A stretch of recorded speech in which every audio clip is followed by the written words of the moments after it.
होने वाली बहू। शादी के पहले से ही विभा को कपड़े धोने का बड़ा शौक था। कभी नल के नीचे तो कभी तालाब के पास। अरे मेरी नीली वाली लुंगी नहीं दिख रही है। विभा की अम्मा, कहाँ रखी है लुंगी? अरे वो तो विभा ने परसों ही धोकर रखी थी आपकी अलमारी में, देखो वहीं होगी। वो ना मैंने आज धो दी, मुझे लगा कि गंदी हो गई होगी। अरे कैसे गंदी हो गई थी? उसे तो मैंने पहना भी नहीं। हे भगवान, इस लड़की के कपड़े धोने की आदत से परेशान हो गया हूँ मैं। जितना तो घर में राशन नहीं आता, उससे कहीं ज्यादा डिटर्जेंट पाउडर का खर्चा है। इसकी शादी करवा दो, शादी जाए अपने घर में ही करे काम, फिर चाहे घर के कपड़े धोने हो या पूरे गांव के। हाँ ठीक बोल रही हूँ, देखता हूँ मैं कोई लड़का। वो दिन भी आ जाता है जब विभा को देखने लड़के वाले आ जाते हैं। लड़की मुझे अच्छी लगी। होने वाली सास कहती है, बेटी अगर कुछ पूछना है तो पूछ लो। वैसे तो हमारी लड़की बहुत ही शर्मीली है, जो बोल दो वो मान लेती है, इसे क्या पूछना होगा। अरे कैसी बात कर रही हो माँ, मुझे इन लोगों के घर रहना है, सवाल तो कई है। हाँ हाँ बेटा, पूछ लो ना, क्या पूछना है। आप लोगों के घर कपड़े कौन धोता है? सास का मुंह बन जाता है। देखो, अगर तुम ये कहना चाहती हो कि तुम्हें कपड़े धोने नहीं आते तो सुन लो, कपड़े मैं ही धोती हूँ, लेकिन तुम्हारे आ जाने के बाद मैं रुमाल तक नहीं धोऊंगी। अरे चुप रहना भाग्यवान, बहू बेचारी घर आई नहीं, उसे डराना शुरू कर दिया। वो क्या है ना बिटिया, अभी तक तो ये कल्लू की माँ ही धोती थी, लेकिन अब तुम्हारे पापा तो दहेज में वॉशिंग मशीन देंगे ही।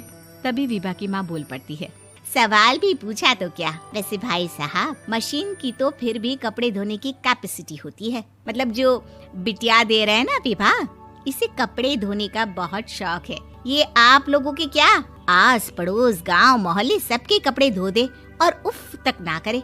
बाहर देखा नहीं आपने कितने कपड़े सूख रहे हैं?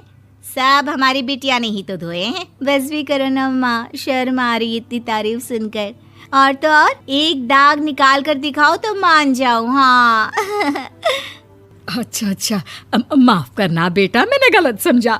हमें तो रिश्ता बहुत पसंद है। और ऐसे जुड़ जाता है रिश्ता कपड़े धोने का शौक रखने वाली विभा का। उसकी शादी हो जाती है कोयला फैक्ट्री में काम करने वाले कल्लू के साथ। शादी के बाद अचानक विभा चिल्लाती हुई सास के पास आती है। सासू माँ, अरे सासू माँ कहाँ है आप?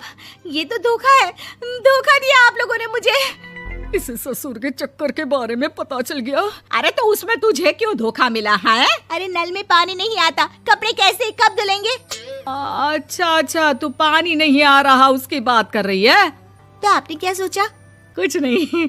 अच्छा, तेरी माँ ने कहा था कि कपड़े धोने का शौक है तुझे, याद आया मुझे। शौक बोलकर कपड़े धोने वाले मेरे जुनून को कम ना आके सासू माँ, कपड़ा धोना मेरा गुरूर है। तभी पति भी वहाँ आ जाता है। अभी मैंने इसे सनी देओल की फिल्म दिखाई है, उसी के डायलॉग मार रही है माँ। अच्छा सुन, साफ साफ बता रही हूँ, पानी सुबह 4 से 6 और शाम को 10 से 12 आता है, समझी? विभा टाइमिंग सुनकर हैरान हो जाती है। ये क्या भूतों का मोहल्ला है? सुबह 4 बजे उठकर कौन कपड़े धोता है? 4 बजे टंकी में पानी जाता है, फिर सारा दिन धोना ना, किसने मना किया? अरे कैसी बात कर रही हैं? 200 लीटर की टंकी में कितने कपड़े धो लूंगी मैं? सुबह ही उठ जाऊंगी मैं। अब क्या था, विभा सुबह 4 से लेकर रात के 12 बजे तक कपड़े ही धोती रहती। एक रोज सास पड़ोस से निकलकर कहीं जा रही होती है कि साथ वाली कहती है, हाँ कल्लू की माँ, जरा ये बताओ कि 2 साड़ी है, 2 ब्लाउज और एक पेटीकोट और एक नाड़े वाला लंबा कच्छा। हाँ तो? अरे तो क्या, कितना लोगी धुलाई ये बताओ। धोबन दिख रहे हैं हम क्या? हमारे पति सरकारी नौकरी से अभी रिटायर हुए हैं और बेटा सुपरवाइजर है कोयला फैक्ट्री में। धोबन समझ रखा है हमें? हाय रे कल्लू की अम्मा, माफ कर दो, वो तो मोहल्ले में यही सब बता रहे थे कि तुमने बहू को कपड़ा धुलवाने के काम में लगा दिया है। सास को पड़ोसन की बात सुनकर गुस्सा आ जाता है। वो घर पहुंचती है जहां घर के बाहर ही इतने सारे कपड़े सूख रहे होते हैं जितने कि किसी धोबन के घर पर। अरे ओ कल्लू की दुल्हन, बाहर निकल।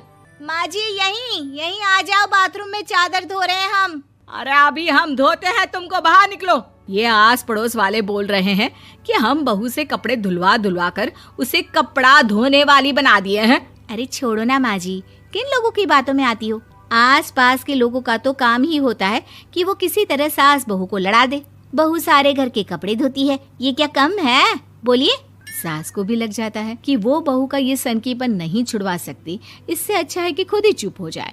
एक रोज सास और बहू मंदिर जाते हैं, जहाँ सास की साड़ी वहाँ खड़ी भीख मांगने वाली से मिलती है। माँ जी क्या बात है, आपकी साड़ी उस भिखारन से कितनी मिल रही है ना? हाँ हाँ देखो तो, दोनों की साड़ी मिल रही है। क्या बात है कल्लू की अम्मा, तुम खुद को तो अफसर की बीवी बताती हो और ऐसी सिंपल सी प्लेन साड़ी पहनकर घूमती हो। सिंपल और प्लेन नहीं है ये साड़ी। तो क्या सोने के धागे से फूल बने हैं? कुछ भी सासू माँ, कुछ भी। हाँ बने थे इस साड़ी में सोने के धागे से फूल। मेरे पति लेकर आए थे मद्रास से स्पेशली मेरे लिए 10,000 की। ताहे भाई साहब इस भिखारन के लिए भी सेम टू सेम साड़ी लेकर आए होंगे 10,000 की। सास उस वक्त कुछ नहीं कहती, लेकिन बहू के साथ घर आती है और अलमारी से एल्बम निकाल कर लाती है। ये साड़ी देख रही है, ये वही साड़ी है जिसे मैंने अभी पहना था। इस साड़ी में ये जो चमकदार फूल दिख रहे हैं ना, ये सोने के धागों से काढ़े गए हैं। लेकिन तू लोकल वॉशिंग मशीन ब्रश से घिस घिस कर सारे फूलों को निकाल कर साड़ी प्लेन कर दी। मुझे माफ कर दीजिए सासू माँ। और तो और, जब मैंने तुझे तेरी गलती के लिए कुछ नहीं कहा, लेकिन तूने तो सबके सामने मेरा मजाक ही बना दिया। क्यों? बहू को समझ में आ जाता है कि अब से उसका कपड़े धोना बंद।